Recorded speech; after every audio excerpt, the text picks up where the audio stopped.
Salut, c'est Laurent de T-Tactical. Aujourd'hui, une review d'un couteau de chez Extrema Ratio. Couteau assez particulier puisque c'est un des modèles légendaires de la marque. Donc ici, en tout cas dans une variante plus récente. Ici, donc, ça va être le Fulcrum Bayonet NFG Light Desert. Bon, pour la partie désert, ça se voit. Pour le reste, je vais expliquer de quoi il s'agit. Donc, le Fulcrum, son histoire, c'est un couteau probablement le plus ancien de la marque encore en vente, je dirais. Sans en être entièrement certain, je pense que c'est assez difficile de se tromper par rapport à ce modèle-là. Donc, en production à peu près depuis le début. Probablement le plus utilisé au niveau melee. La version baïonnette, donc déjà la version normale est utilisée au niveau militaire, mais alors la version baïonnette a elle aussi été adoptée par plein de pays et notamment je sais qu'il doit y en avoir 12 000 en circulation en France dans l'armée. Ils équipaient le programme Félin avec cette baïonnette par exemple. Donc ici c'est une version allégée et quand on dit allégée c'est essentiellement au niveau de l'étui sans montage arme. Donc si on regarde ici, vous voyez qu'il n'y a pas de trou pour le canon. Et là, où normalement on a le montage pour qu'il vienne se clipper sur l'arme, bah, on a simplement un pommeau vissé. La finition, c'est une finition stonewash, à la différence de la version baïonnette qui est en finition noire. Et enfin, on n'a pas ici de contre-tranchant sur le dessus, contrairement à la version baïonnette militaire. Donc ici, on est sur une version civile de cette baïonnette. Et ces quelques aménagements vont permettre d'avoir un prix qui va être à peu près les 2 tiers du prix de la baïonnette normale. Donc c'est plutôt cool puisque ça va permettre d'avoir un couteau avec des caractéristiques franchement exceptionnelles et pour un prix un petit peu en dessous de la version originale. Donc au niveau de l'acier, on est sur un acier N690 Böhler comme d'habitude, dureté 58 sur l'échelle de Rockwell comme d'habitude, épaisseur 6,3 mm, vraiment l'épaisseur typique avec laquelle il travaille.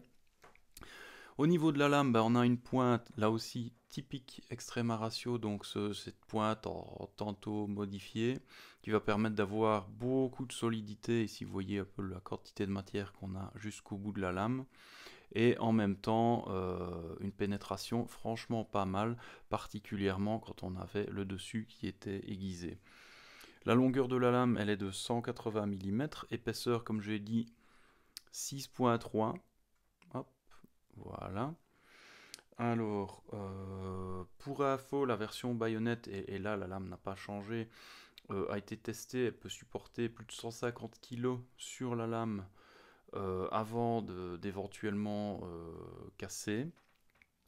La finition dans ce cas-ci, comme je l'ai dit avant, c'est une finition stonewash. Je vais essayer de vous montrer un petit peu ce que ça donne.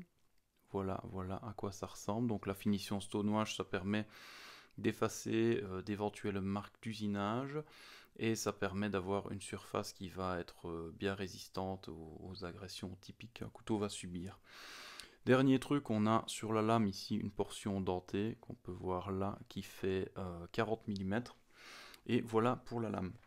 Au niveau de la poignée, là aussi on a l'ergonomie classique Extrema Ratio, donc poignée en forprenne avec la soie de la lame qui traverse jusqu'au bout, d'ailleurs ici qui vient être retenue par une vis, contrairement à d'habitude où on a une vis plutôt ici, là c'est au cul du manche. Pour info, vous recevez aussi dans la boîte une petite clé Allen qui permet de démonter, donc ça va vous permettre de démonter complètement le couteau pour éventuellement le nettoyer si vous en avez besoin. Autre petite différence, d'habitude ici on a une portion de la soie qui ressort, ici c'est fermé, le manche est fermé. Et dernière différence, vous voyez qu'on a une garde complète qui est une pièce séparée ici, là où d'habitude on a plutôt une partie de la soie qui sert de garde en haut en bas ou seulement en bas.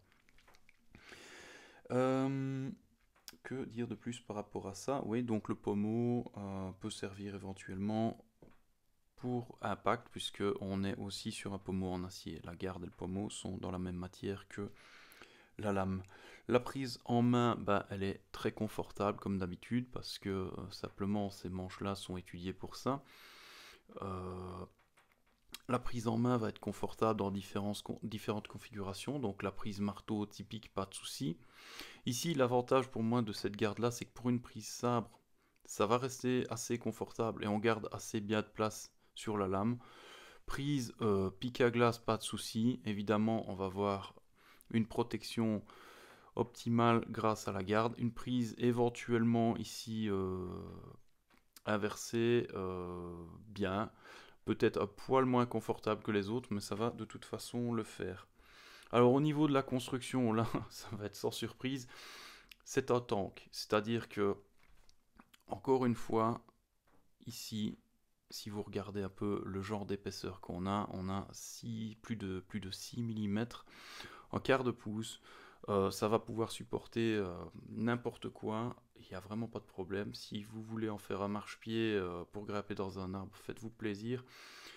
C'est vraiment un couteau qui va être multifonction et résister à la plupart des contraintes qu'on pourrait lui faire subir. Évidemment, peut-être que si vous passez avec un tank dessus, ça va l'abîmer, mais en attendant, pour la plupart des utilisations humaines, il n'y aura pas de souci. Alors au niveau du poids, bah, évidemment, une quantité de matière comme ça arrive avec un poids qui va avec, donc 378 grammes. Ceci dit, ça reste franchement raisonnable pour un couteau de ce gabarit, puisque ici on a un couteau qui fait une trentaine de centimètres, je pense, et malgré tout, ben, en enlevant avec leur gorge le trou ici qui va servir, j'expliquerai après à quoi, on arrive à une construction qui n'est quand même pas monstrueusement lourde. Je veux dire, c'est un peu ce à quoi on s'attend pour un couteau de ce gabarit-là, mais plutôt un peu plus léger, quoi. Voilà, si vous regardez au niveau des émoutures, tout ça, bah, forcément on enlève de la matière. Là où c'est intéressant aussi avec ce couteau, bah, ça va être l'étui. Donc, je vais vous montrer ça un petit peu plus en détail. L'étui, bah, relativement typique, avec une attache ceinture, deux passants molles, un ici, plus haut. Voilà, assez simple. Partie textile et partie en dur, nylon, quelque chose comme ça. En tout cas, quelque chose d'extrêmement solide. Et un passant pour la cuisse qui va, lui, se régler avec un velcro ici. Voilà. Éventuellement, si le passant de cuisse il vous plaît pas, bah, il est amovible, donc ça c'est toujours bien. En revanche, ici, cette partie ici qui est parfois amovible sur certains étuis, elle n'est pas amovible sur celui-ci. Donc voilà, vous pouvez voir qu'il y a donc la partie textile avec deux boutons pression ici et une partie élastique ici qui vient retenir l'étui. Et en fait tout ça est construit de cette façon là tout simplement parce qu'on va pouvoir venir enlever cette partie là et on va avoir deux outils supplémentaires, à savoir un aiguiseur diamant ici. Donc si vous avez un petit peu de d'aiguisage à refaire n'importe où, ça va être possible grâce à cet outil-ci. Et deuxième chose, une fois que cette partie-ci est séparée de l'étui, on va pouvoir venir s'en servir pour, voilà, ici, mettre le couteau dedans et venir faire levier pour couper un fil barbelé. Ici, je ne vais pas forcer parce que j'ai pas envie de bousiller le fini de la lame, mais voilà l'idée. On va pouvoir mettre la lame là-dedans et on va faire un mouvement comme ceci, ce qui fait que fil barbelé, n'importe quel câble, il va venir se prendre dans cette portion-ci qui, comme vous le voyez, fait à peu près la même épaisseur que la lame, je dirais 5 mm ici, donc du super costaud aussi qui va permettre de faire des coupes de fil sur le terrain.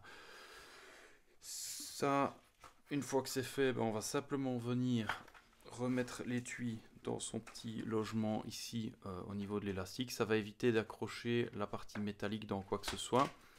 On va simplement refermer ici les deux boutons pression et c'est fait. Au niveau de l'étui aussi, on a deux systèmes de rétention. On va en avoir un ici qui va être purement à la friction au niveau de la partie régine. Vous pouvez voir cette partie ici est mobile et elle va permettre de venir garder la lame fermement dedans. Là, pas de bruit de tremblement de la lame dans l'étui. Et deuxième mécanisme de rétention, ici on va avoir un bouton pression qui vient pour super sécuriser en plus. Autre petite remarque importante ici, si ça vous plaît pas comme ça, c'est pas grave, cet étui il est ambidextre, donc ça va pas être un problème de mettre le couteau dans l'autre sens si c'est nécessaire pour vous. Voilà pour ce qui est de l'étui. Au niveau de l'utilisation, alors ceci c'est classé dans leur couteau multi-usage. C'est très clairement un couteau de soldat qui a été rendu un peu plus accessible pour le marché civil. Alors, multi-usage, ça veut dire forcément on en fait un peu ce qu'on veut. Moi je dirais simplement, ça reste quand même un couteau de soldat plutôt orienté, je dirais multitâche, mais quand même, si vous vouliez en faire un couteau de survie à proprement parler, ça c'est peut-être un petit problème pour certaines tâches, donc un arrondi, donc un drop point par exemple pour un couteau de survie fera un tout petit peu mieux le boulot. Maintenant ça fera un couteau de combat très décent. Évidemment, si vous voulez un couteau de combat dédié, il faut une pointe un petit peu plus agressive. Ça fera un couteau de survie décent aussi. Même chose, si vous voulez un couteau de survie dédié, il faut une forme adaptée. Mais en attendant, c'est un couteau multifonction qui va faire un petit peu tout ce qu'on va lui demander de faire et qui va le faire proprement et très certainement sans casser. Alors, au niveau de l'ergonomie générale, j'en ai déjà parlé assez. On est très bien. Ça va être très agréable à utiliser. Le manche est grand assez, épais assez et long assez pour tenir dans toutes les mains. Moi j'ai des mains plutôt larges et c'est vraiment pas un problème. Ça va être un couteau très agréable à l'utilisation et qui tient bien en main dans toutes les positions. Et dernier point, au niveau du prix, je vous disais, c'est à peu près 2/3 de la version baïonnette classique. La version baïonnette classique, elle est autour de, je pense, un peu au-dessus de 450 €. Ici, on va être à 291,99 €. Voilà, donc au cent près. Voilà, ça c'est le prix que vous trouvez sur le site Extrema Ratio. Si vous voulez vous procurer ce couteau, n'hésitez pas, dans la description vous trouverez un code promo, un lien. Si vous cliquez sur ce lien, vous arrivez sur le site Extrema Ratio, sauf que vous pouvez avoir une gravure laser gratuite sur la lame et un aiguiseur au diamant, le même qu'il y a là-dedans, ouais, mais séparé sur une pâte en aluminium, gratuit lui aussi. Donc voilà, c'est tout ce que j'ai à raconter pour le moment.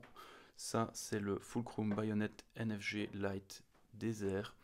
Et voilà. À bientôt, ciao ciao!